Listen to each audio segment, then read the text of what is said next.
Back again. So the blocking is done.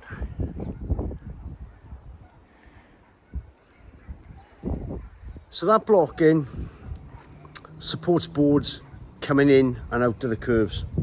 And if I move one of these curves, you can get a better look at the blocking. A lot of the people who get in touch with me about curving, they're installers.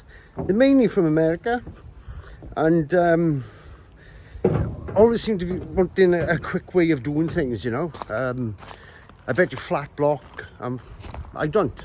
I put the blocking in, miter it on angles.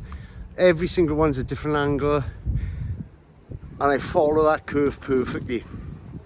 So when the boards come in, I've got something to secure to. When the boards go out, I've got something to secure to.